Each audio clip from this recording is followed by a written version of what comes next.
Welcome back to New Mexico State Sports Weekly. The football team wrapped up their spring practice schedule this past weekend with the spring game at Aggie Memorial Stadium and now get to enjoy a little bit of rest before they head into fall camp. And here to talk about the team is the man who never gets a rest, the head coach of the Aggies, Dewayne Walker. Coach, before we get to the spring game, let's take a look at the spring overall from day one all the way through the spring game. How did the team progress this year?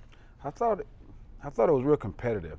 You know, when you look at not having your starting quarterback, not having all of your offensive linemen. We had a couple injuries, Jeremy Harris, George Callender, Tommy Stewart. So we had some missing pieces, but all in all, I thought it was very competitive, and really we got 15 good days of practice out of our guys. Let's talk about the spring game now. What did you make of the effort on the field on Saturday at Aggie Memorial Stadium? The defense stepped up. Throughout all spring, our offense really moved the ball pretty well.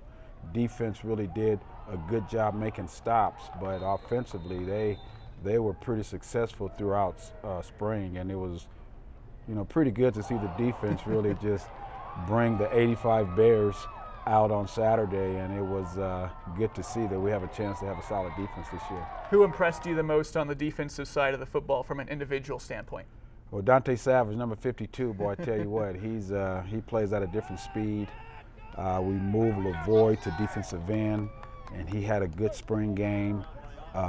Della Junaid, a safety from the junior college ranks, did a great job. Calvin Cruz, another junior college kid that we're counting on.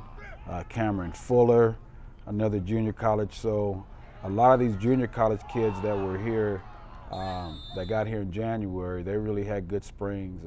Darian Johnson did a good job, Justin Smith. So, you know, collectively we had some pretty good guys defensively that got better and better as spring ball, you know, went on.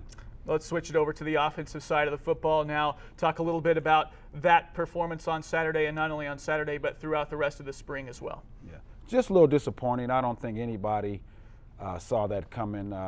Defensively, again, they played very well. Offensively, we've had a good spring, but it was just not a good day for us offensively. But up until Saturday, our receivers have had a great spring.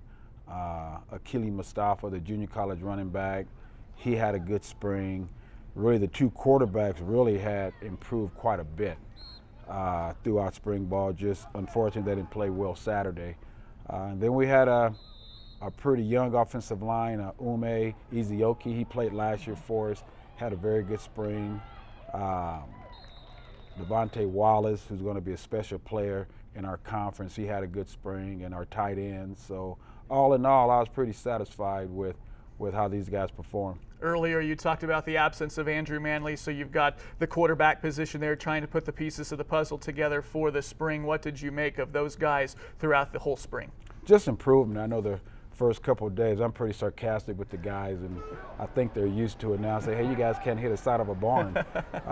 But as spring ball went on, these guys really improved, and I know getting Andrew back and, you know, continuous improvement with those two guys, I think we'll be fine. We can't let you go without talking about Jonte Green, a 6th-round selection in the NFL draft over the weekend. You must know what you're doing back there. You had Devon House, a defensive back, drafted last year, and then Jonte Green, another one this year. What was your reaction to Jonte going in the 6th round? Just, you know, the kid, he's really matured. I tell you what, I could have killed him my first couple years, and I know his junior year wasn't really a great year for him. So just to see him improve, mature, really buy into what it takes to be a pro, and I'm just happy for him and his family. Had some other guys that didn't get drafted but have signed free agent deals. Tell us what those guys' status are heading into the summer in terms of the NFL. Danye Coleman's going to get an opportunity with the Arizona Cardinals. I had a chance to speak with Kenny. I don't want to say what teams, but he's in conversations with three teams right now. So I would anticipate, obviously, Green, Coleman, Kenny Turner, obviously Tavion Rogers signed with the Cincinnati Bengals, and I know Marvin Lewis, and I know a lot of those coaches. So I texted him this morning, told him he got a steal. So hopefully he'll text me back. But I'm just happy for these 4 guys. They're all good players, and they all deserve a chance to playing the NFL. Well, Coach Walker, thanks for your time, and try to get just a little bit of rest this summer. All right, I'll try.